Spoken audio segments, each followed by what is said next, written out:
잠시 본업인 대학생을 열심히 하다가 돌아온 안내기입니다. 앞으로 몇 주간은 정치 보도와 언론 피해 시리즈로 외국 보도가 범하는 인권 침해에 대해서 저와 함께 알아볼 겁니다. 그럼 바로 시작하시죠. 두둥탁!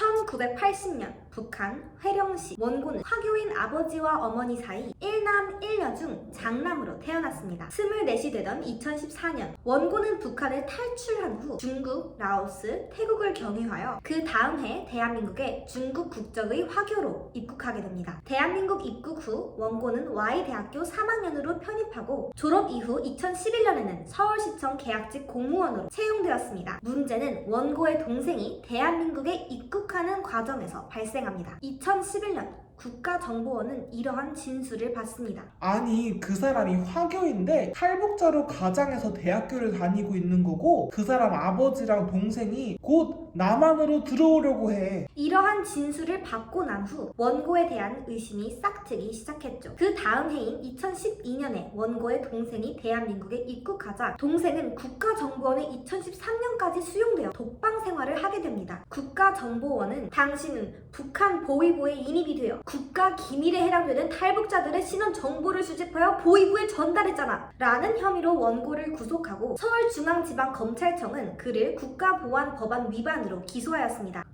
어려웠다. 그러나 1심의 무죄가 확정되었습니다. 진실은 이러하였습니다. 원고의 생활에 의심을 품은 한 탈북자의 잘못된 허위 제보로 국가정보원은 원고의 동생이 허위 진술을 하도록 강요했던 것입니다. 결국 원고를 간첩으로 몰아간 국가정보원의 기소 행위는 조작된 허위 공작이었다는 것이죠. 1심 무죄 판결에 승복하지 못한 검찰 측은 항소하였고 항소심에서 원고가 북한에 체류하였다는 점을 입증하기 위해 증거를 제출합니다. 그러나 제출한 그 증거마저 중국 대사관 측에서 위조된 것이라고 확인하면서 검찰은 증거를 철회하기에 이르렀습니다. 수사기관은 증거를 조작하면서까지 원고를 간첩으로 몰아가려 했으나 항소심에서조차 원고는 무죄를 선고받은 거죠. 정말 어디 가서 민주주의 국가라고 말하기도 부끄러울 정도의 일이 국가기관에서 자행되다니. 그래도 이렇게 무죄 판결도 나오고 증거 위조도 밝혀졌으니 해피엔딩이네. 여러분, 아직 끝이 아닙니다. 마음고생이 심했을 원고와 원고의 가족들을 2번 죽이는 것이 바로 언론이었습니다. 원고가 체포 및 구속, 기소가 될 무렵 서울시 공무원 간첩 사건, 탈북 위장 간첩 사건 등으로 원고의 사건은 사회적으로 이미 큰 화제가 되고 있었습니다. 그러나 항소심 중 증거 위조 사건이 발생하자 언론사들은 국정원 증거 조작 사건 내지 국정원 간첩 조작 사건으로 원고의 사건을 다른 시각으로 보도하기 시작했지만 문제는 인터넷 언론사들이었습니다. 1심에서 무죄 판결이 선고되었음에도 많은 인터넷 언론사들은 여전히 원고를 간첩이라고 허위 보도를 하며 심각한 명예훼손을 저질렀습니다. Why? 간첩이라고 하면 다들 클릭하잖아요. 얼마나 자극적이고 주목을 끄는 사건입니까? 이걸 사용한 거죠. 피고 뉴스파인더는 사건을 간첩 사건이라고 칭하고 원고를 사기 행각을 벌여온 간첩 혐의자라고 칭하여 원고가 간첩이라는 허위 사실을 적시하였고 원고의 여동생이 국정원 조사 과정에서 폭행을 당했다고 한 것을 무죄 판결을 받기 위한 방법이라고 악의적으로 표현했으며 원고가 1심 무죄 판결을 받았음에도 그 혐의가 인정될 수도 있다는 주관적인 판단을 게재했습니다. 뉴스파인더는 해당 기사가 보도가 아니라 칼럼니스트의 개인적인 의견을 표명한 거예요 라고 항변했지만 재판부는 이 항변을 전부 받아들이지 않고 위자료 액수를 500만 원으로 정했습니다. 피고인 경북도민일보는 원고가 남한의 수많은 직종 가운데 유독 서울 공무원으로 취업한 이유도 간첩 활동과 유관하다. 원고의 국경 출입 기록이 위조되었다고 탈북자 신상 기록을 북한에 넘긴 행위가 사라지는 것은 결코 아니다 라고 원고가 간첩이라고 단정하는 허위 보도를 하여 200만 원 손해배상을 하게 되었습니다. 피고 전영주는 뉴스파인더의 허위 보도를 그대로 인용한 보도를 냈는데 재판부는 피고가 직접 생산한 보도가 아닐지라도 언론기관인 피고로서 다른 언론사의 내용의 진실 여부를 확인할 의무가 있으므로 원고가 입은 정신적 고통을 배상할 의무가 있다고 판단했습니다.